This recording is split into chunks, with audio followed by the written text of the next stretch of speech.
Hola a todos.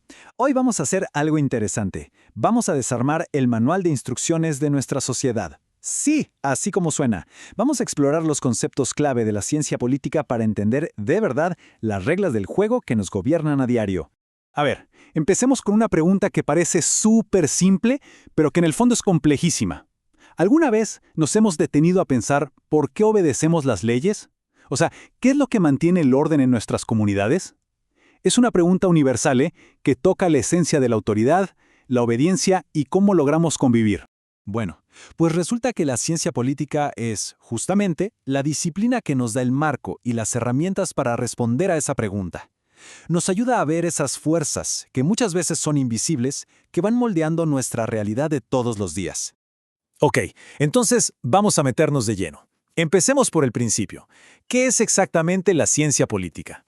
Según la definición de Miró Quesada Rada, es la ciencia social que se dedica a estudiar, de forma rigurosa, cómo se organiza y se ejerce el poder. Y aquí hay una palabra clave, ciencia. Esto es importante, porque no estamos hablando de opiniones de café, sino de un análisis sistemático que busca entender las cosas con base en la evidencia. Y en el corazón, en el centro de todo este análisis, hay un concepto que es fundamental, el verdadero motor de la política y de la sociedad misma, el poder.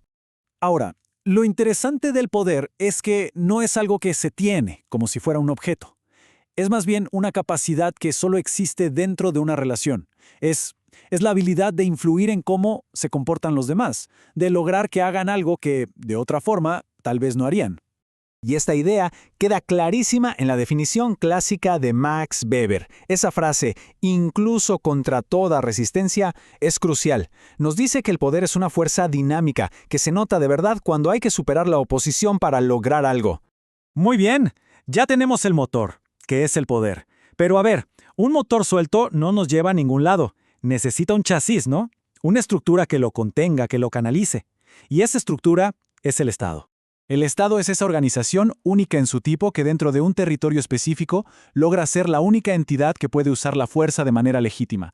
Pensemos, por ejemplo, en la policía o en el ejército. Son instituciones del Estado que pueden legalmente usar la coacción física. Y otra vez, Weber nos da la fórmula perfecta. El Estado tiene el monopolio del uso legítimo de la fuerza física. Es precisamente este monopolio lo que lo define y lo que lo hace diferente de cualquier otra organización, ya sea una empresa, una iglesia, lo que sea. Entonces aquí viene el punto crucial. Un Estado no puede funcionar solo con fuerza bruta, no es sostenible, necesita algo más, un ingrediente clave, y es que su poder se ha visto como el legítimo. Cuando el poder es reconocido como válido por la gente, ¡pum!, se transforma en autoridad, y entonces la gente obedece no solo por miedo, sino porque cree que esas reglas son las correctas. Ahora pasemos a ver cómo opera todo esto. Si el Estado es la estructura, la democracia vendría a ser como su sistema operativo. Es lo que define las reglas del juego y el papel que cada persona juega dentro de él. Ojo, la democracia es muchísimo más que solo ir a votar cada ciertos años. Como bien lo explica Robert Dahl, es un sistema que, sí, claro, garantiza elecciones competitivas, pero también, y esto es fundamental, protege las libertades.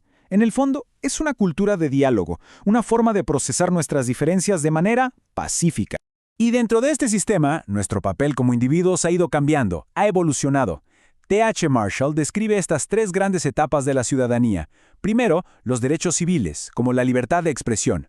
Después, los políticos, como el derecho a votar. Y finalmente, los sociales, que buscan garantizar un mínimo de bienestar, como la salud o la educación. Ser ciudadano hoy es algo mucho más complejo y activo que antes. Bueno, ya tenemos la estructura y el sistema operativo. Ahora necesitamos los programas, los que le dan una dirección a todo. Y estas son las ideologías, que son como los mapas, y los partidos políticos que vendrían a ser los vehículos. Las ideologías son esos sistemas de ideas y valores que nos ayudan a darle un sentido al mundo y nos proponen cómo debería organizarse la sociedad.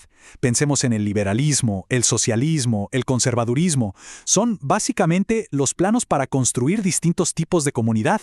Y esto no es pura teoría, ¿eh? Estos planos definen cosas tan concretas como cuántos impuestos se pagan o qué tipo de sistema de salud tenemos.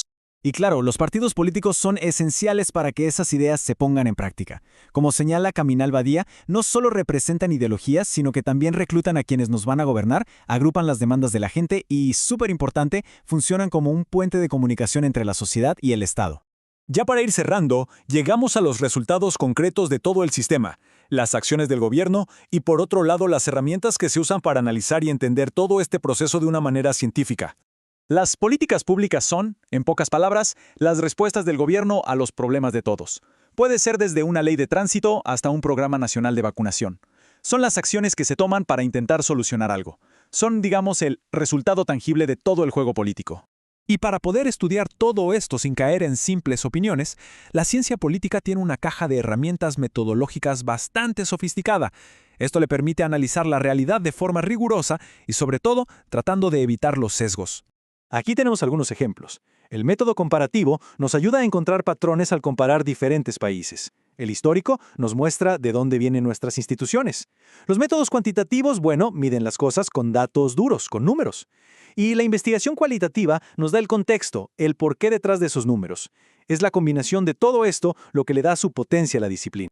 Así que, ahora que conocemos las piezas fundamentales de este rompecabezas, poder, Estado, democracia, partidos, queda una pregunta para la reflexión. ¿Cómo encajan todas estas piezas en el sistema político que nos rodea todos los días? Entender este manual es sin duda el primer paso para poder leer nuestra propia realidad con mucha más claridad.